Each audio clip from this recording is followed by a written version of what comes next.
તો હવે આ તરફ વાત કરીએ આપણે તો અમદાવાદમાં સ્થાનિક સ્વરાજ્યની ચૂંટણીને લઈને રાજકીય માહોલ ધીમે ધીમે ગરમાઈ રહ્યો છે। આ વચ્ચે અમદાવાદ શહેરમાં પણ મતદારોનો વિજાજ જાણવા માટે ઇન્ડિયા ન્યૂઝ દ્વારા ગુજરાતના સંવાદદાતા મારા ત્યાં સ્થાનિક વિસ્તારોમાં પહોંચ્યા હતા। ત્યાં સંવાદ દરમિયાન શહેરના લોકોમાં ચૂંટણીને લઈને ઉત્સાહ જોવા મળ્યો હતો। તો હવે હાલના સમાચાર પર વધુ વિગતવાર વાત કરવા માટે અમારી સાથે જોડાઈ ગયા છે ત્યાંથી અમારો સંવાદદાતા જતીન રાવલ। જતીન, આપણે વાત કરીએ ગુજરાતમાં સ્થાનિક સ્વરાજ્યની ચૂંટણીને લઈને જે હિસાબે છેલ્લા થોડા સમયથી રાજકીય માહોલ સતત ગરમાઈ રહ્યો છે, એક તરફ આપણે વાત કરીએ ગરમીનો પણ પારો ધીરે ધીરે સતત વધતો જઈ રહ્યો છે। ગુજરાતમાંથી રાજકોટ સૌથી વધુ ગરમ શહેર તરીકે રહ્યું છે। બીજી તરફ આપણે વાત કરીએ અત્યારે રાજકારણમાં પણ સેમ સ્થિતિ જોવા મળી રહી છે। રાજકારણ પણ સતત ગરમાતું જોવા મળી રહ્યું છે। તેના વચ્ચે હવે જ્યારે આજે 23 તારીખ છે અને 26 તારીખે મતદાન થવાનું છે, શું લાગી રહ્યું છે ત્યાંના જનતા સાથે? જ્યારે આપ ત્યાં સ્થળ ઉપર ગયા હતા, લોકો સાથે વાતચીત કરી, શું લાગી રહ્યું છે અને મતદારોનું શું કહેવું છે? એમને કયા પ્રકારના આ વખતે ઉમેદવારો જોઈએ, એમની પસંદગી શું હશે?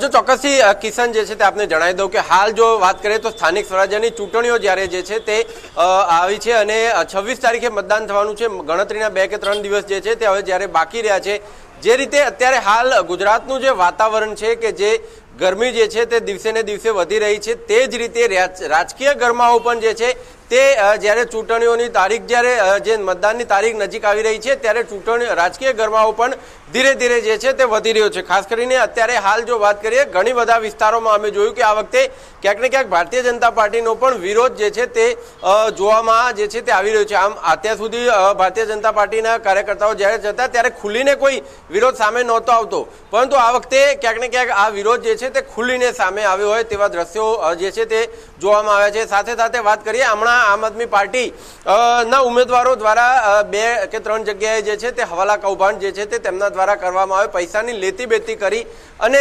મતદારોને રીઝવવાના પ્રયત્નો કરતા જોવામાં આવે। ત્યારે હવે જે પાર્ટી છે તેના જે લોકો જે છે તે ક્યાંક ને ક્યાંક જે છે તે મતદારોને કોઈ પણ રીતે સામ દામ દંડ ભેદ બતાવી અને જે છે તે પોતાના પક્ષમાં મત કરાવવા માટે તમામ પ્રયત્નો જે છે તે કરતા જોવા મળી રહ્યા છે। તો કિશન, અત્યારે હાલ આપણી સાથે બોડકદેવ વોર્ડના જે ઉમેદવારો જે છે તે આપણી સાથે અત્યારે ઉપસ્થિત છે। હમણાં પ્રચાર કરવા નીકળ્યા હતા ત્યારે આપણે મળ્યા હતા, તો આપણે હવે તેમની સાથે વાતચીત કરીએ કે જ્યારે તેઓ ઉમેદવાર તરીકે ઘોષિત કરવામાં આવેલા છે, શું તેમના દ્વારા જે છે તે પ્રયાસો કરવામાં આવશે જો તેઓ વિજેતા નક્કી થયા તો? શું નામ છે? મારું નામ અવધ પટેલ છે। હું ગુજરાત પ્રદેશનો મહામંત્રી છું યુવા કોંગ્રેસની અંદર, અને અત્યારે હું બોડકદેવ વિસ્તારનો ઉમેદવાર છું, બોડકદેવ 19નો ઉમેદવાર છું। અચ્છા, શું લાગે છે આ વખતની ચૂંટણીનો માહોલ કેવો? આ વખતની ચૂંટણીનો માહોલ તો તમે જોઈ જ રહ્યા છો, દિવસે ને દિવસે જનતાનો જયકારો મળી રહ્યો છે ભારતીય જનતા પાર્ટીને। બોડકદેવ ગામની અંદર મોટા ઉપાડે ગયા હતા પણ પાછા ખેંચવામાં આવ્યા છે, પાછા મોકલવામાં ગામવાળાએ પાછા મોકલ્યા છે અને બહુ વરઘોડા કાઢીને પાછા મોકલ્યા છે, તમને વિડીયોમાં દેખાઈ ગયું હશે। અચ્છા, શું કારણ આપને લાગે છે કે જે આ વખતે ભારતીય જનતા પાર્ટીમાં ઉમેદવારનો વિરોધ સામે ખુલીને જનતામાં રોષ બહાર આવ્યો? છેલ્લા 15 વર્ષથી જોઈ રહ્યા છે જનતા, દર વર્ષે રાહ જોતી હતી કે આ વર્ષે દર 5 વર્ષની ચૂંટણીમાં રાહ જોતી હતી કે દર 5 વર્ષે આવીને કામ કરશે, પણ કોઈ છેલ્લા 15 વર્ષથી કામ થયા નથી। તે જોઈને આ વખતે જનતામાં રોષ વધ્યો છે। ક્યાંક ને ક્યાંક ખાડા દેખાઈ રહ્યા છે, ટ્રાફિક સિગ્નલો જોઈ રહ્યા છો અને રોડ સેફટીમાં રીઝન્સના કારણે બી બહુ બધા પ્રોબ્લેમ છે। બોડકદેવ ગામની અંદર તમે જાઓ તો ક્યાંક ને ક્યાંક તમને ખાડા દેખાઈ જશે, પાણી ભરાતું દેખાઈ જશે, નળોમાં પાણી નથી આવતા અને આવે એ બી ચોખ્ખા પાણી નહીં, તમને ગંદા ડેર જેવા પાણી આવે છે। જો તમને આ જે કોર્પોરેટર તમે જનતા બનાવી રહી છે, કોર્પોરેટરનું એક કામ હોય છે કે એનું જનતાનું સોલ્યુશન કરવું। આજે આપણે કોર્પોરેટર તરીકે જનતાનું સોલ્યુશન ના કરી શકીએ તો સ્વૈચ્છિક રીતે રાજીનામું આપી દેવું પડે। અચ્છા, ખાસ કરીને વાત કરીએ હમણાં જ આમ આદમી પાર્ટીના ઉમેદવારો જે છે તે પૈસાની લેતી વેતીના મામલામાં પકડાયા છે, આ મુદ્દે શું કહેવું? આમ આદમી પાર્ટી બહુ નવી પાર્ટી છે, ગુજરાતમાં એ લોકોને કદી સ્વીકારવામાં આવશે નહીં। અહીંયા 2 જ પાર્ટી ચાલી છે, ભાજપ અને કોંગ્રેસ। આમ આદમી પાર્ટીનો કોઈ જયકાર દેખાતો નથી, ઠીક છે। અને હમણાંથી એ લોકોએ પૈસાની લેતી દેતી ચાલુ કરી છે। હમણાં વિડીયો જોયો હોય તો 9 લાખ રૂપિયાના હવાલા પકડાયા છે, એ હવાલા જનતાને દેખાઈ રહ્યા છે।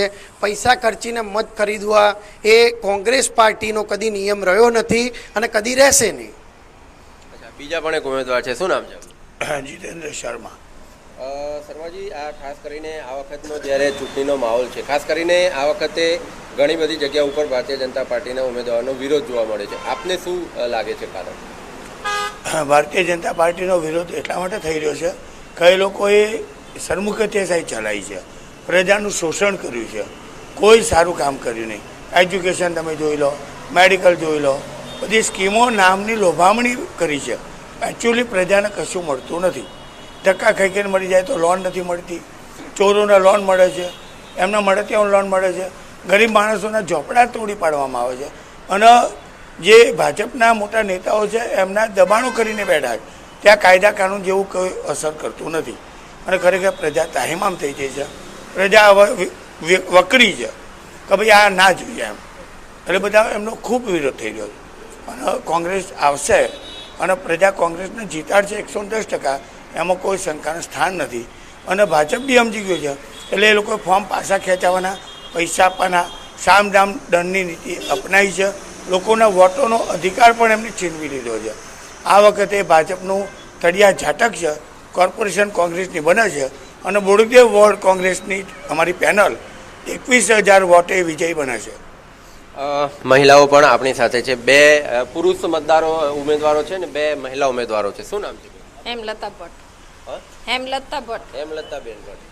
અચ્છા, હેમલતાબેન, ખાસ કરીને વાત કરીએ મહિલા જે સંશોધન એક બિલ જે હતું અનામત, તે ખાસ કરીને તમામ વિરોધ પક્ષો દ્વારા એનો વિરોધ કરવામાં આવ્યો. કઈ રીતે જુઓ છો આપ? કારણ કે એ લોકોને એવી ડર છે કે હવે એ લોકો હારી રહ્યા છે, એમની સીટો ઓછી થઈ રહી છે અને ઘણી જગ્યાએથી હારે છે, એટલે એ લોકો સીમાંકન વધારીને એ બધું કરીએ અને પછી મહિલાઓના બિલ કેન્સલ કરે છે.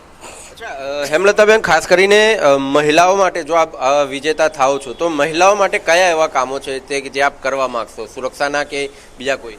મહિલાઓ માટે એક તો સુરક્ષાનું કામ કરીશું કે આજે મહિલાઓ ઉપર બળાત્કાર બહુ થાય છે, પણ આ લોકો કશું જ એના માટે કોઈ એક્શન લેતા નથી કે જે બળાત્કારીઓ છે એને ક્યાંય ને ક્યાંય ભાજપમાં મળતિયા જ છે એ લોકો, અને એ લોકો એના ઉપર કોઈ જ એક્શન નથી લેતા. એટલે અમારી સરકાર બને તો અમે તો પહેલાં તો એ જ કરીશું કે જે બળાત્કાર કરે છે એને તે જ વખતે સજા કરવામાં આવે.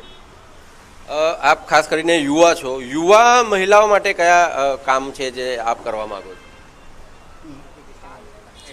એજ્યુકેશનને લગતા બીજા.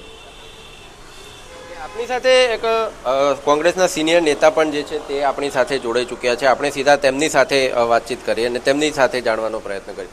શું વાગે છે, આપ આટલા વર્ષોથી કોંગ્રેસ સાથે જોડાયેલા છો, આ વખતનો જે માહોલ છે, ઘણા બધા જગ્યાએ આપે પણ જોયું વિરોધ સામે આવ્યો છે. આમ આદમી પાર્ટીના કાર્યકર્તાઓ દ્વારા ક્યાંક પૈસાની લેતી દેતીના મામલા સામે આવે છે. કઈ રીતે જુઓ છો? સૌથી પહેલાં આમ આદમી પાર્ટીને તો અમે કંઈ ગણતા નથી, એટલા માટે કે એ લોકોએ પહેલાં એમની બી ટીમ તરીકે ઉતારી હતી, પણ હવે એ લોકોને એમ થઈ ગયું તો અમે ગુજરાત કબજે કરીએ, એટલે એ લોકો સામે પડ્યા, એટલે એના કૌભાંડો બહાર આવે એમાં હું પડવા માગતો નથી. પણ મૂળ વાત એવી છે કે આ જે અત્યારે ગુજરાતમાં સરમુખત્યારશાહી જે ચાલી રહી છે ને એ નાબૂદ થવી જોઈએ. આપણે લોકશાહીમાં છીએ, કારણ કે અમારા ઉમેદવારોએ જ્યારથી ફોર્મ ભર્યા, હું ઉત્તર પશ્ચિમ ઝોનનો પ્રભારી છું, એ લોકોને બેસાડી દેવા, પૈસાના પ્રલોભન આપવા કે એમના કોઈ નાના મોટા કેસ હોય એના ઉપર આ લોકોએ પ્રક્રિયાઓ આગળ ધરવી, આવી અનેક પ્રક્રિયાઓ કરી અને પછી આજે અમારે રેલી કાઢવાની હતી, અસંખ્ય લોકો અમારી રેલીમાં જોડાવાના, પણ એ લોકોએ એવું કર્યું કે આજે રેલીની અમે તારીખ આપી છે અને ગઈકાલે રાત્રે 2 વાગે પરમિશન આપે પોલીસ. એટલે પોલીસને સૂચના છે એવી કે કોંગ્રેસનો કોઈ પણ કાર્યક્રમ હોય તો સફળ થવા દેવો નહીં. એટલે આ જે પ્રકારની કૃત્યો જે છે ને એ પ્રજા જોઈ રહી છે ને. અત્યારે અમે રેલીમાં પણ જઈએ, સંપર્કમાં પણ જઈએ તો પ્રજા એક જ વાત કરે છે કે અમારે ત્યાં ગટર ઉભરાય છે, અમારે ત્યાં ચોખ્ખું પાણી નથી આવતું. અને ખાસ કરીને હું કહેવા માગું છું કે જે દલિત વિસ્તારો હોય, જે ઠાકોર સમાજના વિસ્તારો હોય, ગામ હોય, એ જગ્યાએ એ લોકો જાણી જોઈને કામ નથી કરતા, કારણ કે કોંગ્રેસને મત આપે છે. તો શું આ લોકશાહીમાં એકવાર ચૂંટણી થયા પછી દરેક સમાજના કામ કરવા જોઈએ? એમાં એ લોકો ઉણા ઉતર્યા છે અને આ વખતે એ જ જનતા એમને જવાબ આપવાની છે.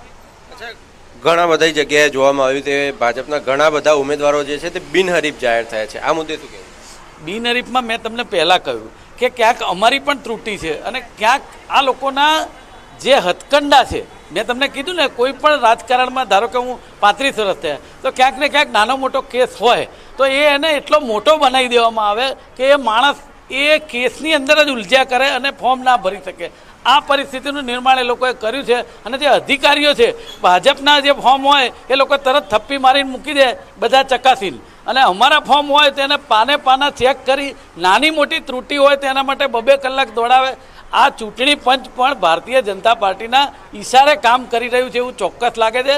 અમારા બેનરો ઉતારી નાખવામાં આવે છે, એમના બેનરો બધે લગાડેલા હોય છે. તો આ પ્રકારનું રાજકારણ શેના માટે? તમે જો વિકાસ જ કર્યો છે તો તમને ડર શેના માટે છે? આ ડર એટલે છે કે દરેક વિસ્તારની અંદર એમને જાકારો મળે છે, એટલા માટેનો આ ડર છે. અચ્છા, મહિલા સંશોધન અનામત બિલ જે છે તે તમામ વિરોધ પક્ષો દ્વારા તેનો વિરોધ કરવામાં આવ્યો, એને કઈ રીતે જુઓ છો, શું કારણ? એકચ્યુઅલી એ લોકોએ વિરોધને છે ને જુદી બાજુ લઈ ગયા છે. આ વિરોધ છે જ નહીં. બધા જ નેતાઓએ લોકસભામાં કહ્યું હતું કે ભાઈ તમે 2023માં જે રીતે લોકસભા બિલ પાસ કર્યું હતું એ બિલ મૂકો ને. તમે જ્યારે પાસ કર્યું, સ્પેશિયલ સત્ર બોલાવીને પાસ કર્યું હતું, આજે એને 3 વર્ષ થયા, હજી સુધી કેમ અમલીકરણ ના થયું? એમની પાસે જ્યારે બહુમતી હતી લોકસભામાં ત્યારે બિલ કેમ પાસ ના કર્યું? આ માત્ર ને માત્ર 5 રાજ્યોમાં ચૂંટણી છે, ગુજરાતમાં સ્થાનિક સ્વરાજની ચૂંટણી છે. એમને ખબર હતી કે આ બિલ પાસ નહીં થાય, એટલે ન થાય એટલે બીજે દિવસે પ્રધાનમંત્રી અડધો કલાક ભાષણ આપવા માટે આવ્યા કે મહિલાઓ માટે મને આનંદ છે. તો હું કહેવા માગું છું આપના માધ્યમથી કે જો મહિલા માટેનો પ્રેમ હોય તો હું આપણા લોકપ્રિય પ્રધાનમંત્રીને કહેવા માગું છું કે જે રીતે તમે બિહારમાં 126 કરોડ વાપર્યા છે મહિલાઓને 10,000 દરેકના ખાતામાં, તો ગુજરાતની મહિલાઓએ શું ગુનો કર્યો એમના ખાતામાં તમે કેમ નથી નાખતા? અને રાજસ્થાનની અંદર જો 400 રૂપિયા બાટલો આપો છો ગેસનો, તો ગુજરાતની મહિલાઓએ શું ગુનો કર્યો? જો તમને મહિલા માટે એટલો પ્રેમ હોય કે આદર હોય તો તમે એ ફેરફાર ગુજરાતમાં કેમ નથી કરતા? શું ગુજરાતની મહિલા ટેક્સ નથી ભરતી? ગુજરાતનો મતદાર ટેક્સ નથી ભરતો? જો તમે કેન્દ્રમાં બેઠા છો તો મોસાળમાં માં પીરસનારી હોય, પણ એ પ્રકારના કામ નથી થતા. માત્ર ચૂંટણીમાં વિરોધ પક્ષને બદનામ કેવી રીતે કરવો, એમને વોટ કેવી રીતે ન મળે અને અમે વિજય થઈ જઈએ, અને જ્યાં ને ત્યાં પ્રચારમાં ભાજપના લોકો હિન્દુત્વની વાત, જય શ્રી રામ અને રામની કેસેટો વગાડીને જ પ્રચાર કરે છે. વિકાસની કોઈ વાત નથી કરતા, કારણ કે વિકાસના નામે એમને મત મળે એવા નથી. ભગવાન રામનો ઉપયોગ કરે છે, પણ આ વખતે ભગવાન રામ પણ સમજી ગયા છે, એમને જાકારો આપવાના છે, કારણ કે રામ વિશ્વના છે, ખાલી ભાજપના નહીં. ધવલભાઈ, ખાસ કરીને દર વર્ષે કરોડો રૂપિયાની પ્રી મોન્સૂન કામગીરી કરવામાં આવતી હોય છે, ભલે અમદાવાદ હોય, રાજકોટ હોય, સુરત હોય, ભાવનગર, જામનગર, કોઈ પણ વિસ્તાર હોય, પરંતુ દર વખતે જ્યારે વરસાદ પડે ત્યારે કામગીરી સદન નિષ્ફળ જતી જણાય છે. શું કહેવું? તમે જોઈ શકો છો સિંધુ ભવન રોડથી તમે જ્યારે બોપલ બાજુ જાઓ તો તમને મિની સ્વિમિંગ પુલ દેખાશે વરસાદના ટાઈમમાં. દર વર્ષે ગ્રાન્ટો પાસ થાય છે, દર વર્ષે રોડો બને છે, તોડીને પાછા ડામર નાખવામાં આવે છે. તો આ ગ્રાન્ટોના પબ્લિકના પૈસાનું આ લોકો વેસ્ટેજ કરી રહ્યા છે. શું ડ્રેનેજ સિસ્ટમ એટલી આપણી ખરાબ નથી? આપણા જોડે એટલા એન્જિનિયર ખરાબ નથી, પણ ડ્રેનેજ સિસ્ટમ કરવા માગતા નથી. આ લોકો ડ્રેનેજ સિસ્ટમના પૈસા ઘરે લઈ જવા માગે છે. બીજી વસ્તુ તમે જોઈ શકશો, હમણાં ગુમાવાળો બ્રિજ બનાવ્યો, એ બ્રિજ ડેડ એન્ડમાં જ્યારે એ બ્રિજ પાસ થયો, એ બ્રિજ પાસ થાય ત્યારે સરકારી અધિકારીઓ જઈને ચેક કરે, પછી સિવિલ એન્જિનિયરો જાય, પછી કર્મચારીઓ જાય, એએમસીના લોકો જાય, તો શું ત્યારે બધા સૂઈ ગયા હતા? સામે ડેડ એન્ડ કોઈ નહોતો દેખાયો? એટલે આ એવી વાત છે ભાઈ કે જનતાના પૈસા એ આપણા બાપના પૈસા. હમણાં કાલનો જ વાત સાંભળો કે ભાજપના સાંસદે એવું સ્ટેટમેન્ટ આપ્યું કે કોંગ્રેસના કેન્ડિડેટ જીતશે તો હું એમને ગ્રાન્ટ નહીં આપું. શું બાપના ઘરની આવે છે ગ્રાન્ટ? આ બાપનું ગ્રાન્ટ આવે છે? બાપની જમીન થોડી વેચીને ગ્રાન્ટ આપવાની છે. આ તો ભાઈ જે સામાન્ય જનતા ટેક્સ ભરે છે, જે એએમસીમાં તમે ટેક્સ લે છો એની ગ્રાન્ટ છે. એની ગ્રાન્ટ તો તમારે નહીં, તમારી આવનારી 7 પેઢીને બી આપવી પડે. હવે ઈરાન ઇઝરાયલનું અત્યારે યુદ્ધ જે છે તે ચાલી રહ્યું છે, લાગે છે તેની કોઈ અસર આ ચૂંટણી ઉપર દેખાશે? જુઓ, ચૂંટણી ઉપર સીધી અસર ભલે ના દેખાય, કારણ કે અત્યારે વાઘનું મોઢું પહેરી અને પ્રધાનમંત્રી પ્રચાર કરી રહ્યા છે, પણ તમે જેવી 5 રાજ્યોની ચૂંટણીને અહીંયા ચૂંટણી પતે એટલે પેટ્રોલમાં 20 રૂપિયાનો વધારો આવવાનો છે. આ હું અહીંયા તમારા માધ્યમથી કહેવા માગું છું. અને અસર તો ચોખ્ખી દેખાય છે કે જે રીતની વિદેશ નીતિ આપણા પ્રધાનમંત્રીએ અખ્તિયાર કરી છે કે ઘડીકમાં ઈરાન જોડે સંબંધ રાખવા, ઘડીકમાં ના રાખવા, ઘડીક અમેરિકા જોડે સંબંધ રાખવા, અમેરિકા જોડે ના રાખવા. આપણે જ્યારથી આઝાદી હતી ત્યારથી રશિયા અને ઈરાન જોડે ખૂબ મોટો વેપાર હતો અને બહુ પ્રમાણિકતાથી હતો અને પ્રજાને કોઈ તકલીફ નહોતી પડતી. પણ આજની પરિસ્થિતિ એવી છે કે આપણે અમેરિકા કહે એ કરવાનું, અમેરિકા પરમિશન આપે એ કામ કરવાનું. તો એ રીતે ના હોય. આપણો દેશ 140 કરોડની વસ્તી છે અને આપણે સૌથી મોટા દુનિયાના ખરીદાર છીએ. તો આપણે જ્યારે આટલા મોટા ખરીદાર હોઈએ તો આપણે લોકોથી બીવાનું શેનું? અને હું તો કહું છું, ફાયર બ્રાન્ડ નેતા હતા સ્વર્ગસ્થ ઇન્દિરાજી, એમણે યુદ્ધ વખતે કહી દીધેલું ગમે તેનો ફોન આવે કે અમારા અંદર કોઈ દખલગીરી નહીં જ્યાં સુધી અમારું યુદ્ધ ના પતે ત્યાં સુધી. અને આ એ પ્રધાનમંત્રી છે કે અમેરિકાના કીધે યુદ્ધ રોકી દીધું. ધવલભાઈ, કોર્પોરેશનમાં હજુ પણ ઘણા બધા પદો જે છે તે ખાલી છે અને યુવાનો હજુ પણ બેરોજગાર છે, તેના માટે શું પ્રયત્ન? કોર્પોરેશન એકલા જ પદો ખાલી નથી. તમે જોવા જાઓ તો સરકારી અધિકારીઓને જેટલી બી બેન્કો છે એની અંદર બી પદો ખાલી છે. બેંક ઓફ બરોડામાં જઈને તમે જુઓ, છેલ્લા 5 વર્ષની અંદર સરકારી ભરતી કેટલી લાયા છે આ લોકો, તમે જોઈ શકો. અને જે બી ભરતી લાયા છે, કાં તો પેપર લીક કર્યું છે, ક્યાં તો આ લોકોએ પૈસા લઈને સીટો આપી છે. સામાન્ય રીતે સારી રીતે શૈક્ષણિક રીતે લોકો કેપેબલ હોય એવી રીતે કરતા નથી. જીએસસી બેંક તમે જોવા જાઓ, જેમાં અજયભાઈ પટેલ ચેરમેન છે, જીએસસી બેંકના અજયભાઈ પટેલ ચેરમેન છે, તેની અંદર બી લોકોને લાયકાત પ્રમાણની જોબ નથી, પૈસા પ્રમાણની જોબ છે. જેના પૈસા વધારે એની જોબ પહેલાં. ચોક્કસથી કિશન, આપે જોયું કે જે રીતે જે ઉમેદવારોએ વાતચીત દરમિયાન જે છે તે જણાવ્યું કે અલગ અલગ પ્રકારનો વિરોધ જે છે, ઘણા બધા કામો જે છે કે હજી કરવામાં બાકી છે, તેના માટે થઈને ક્યાંક ને ક્યાંક ભારતીય જનતા પાર્ટીનો વિરોધ થઈ રહ્યો છે. આમ આદમી પાર્ટી જે છે તેને જે ધવલભાઈ છે તેમને ભારતીય જનતા પાર્ટીની બી ટીમ જેવો છે તે જણાવી રહ્યા છે. પરંતુ હાલ જો વાત કરીએ જનતાની, તો ચોક્કસથી ક્યાંક ને ક્યાંક અત્યારે હાલ જે રીતે દિવસે ને દિવસે ગરમી વધી રહી છે, બની શકે છે કે જ્યારે મતદાનના દિવસે જે છે કદાચ મતદાન ઓછું થાય તેવી પણ શક્યતા જે છે તે અત્યારે હાલ લાગી રહી છે. હવે જોવાનું એ છે કે તેનો ફાયદો સીધો કોની કઈ પાર્ટીને થાય છે. જી કિશન. ધન્યવાદ જતીન, અમારી સાથે જોડાવા માટે અને આ તમામ માહિતીઓ અમને આપવા માટે. તો હાલ માટે બસ આટલું જ. બાકી તમામ નવી માહિતીઓ માટે જોતા રહેજો ઇન્ડિયા ન્યૂઝ ગુજરાત.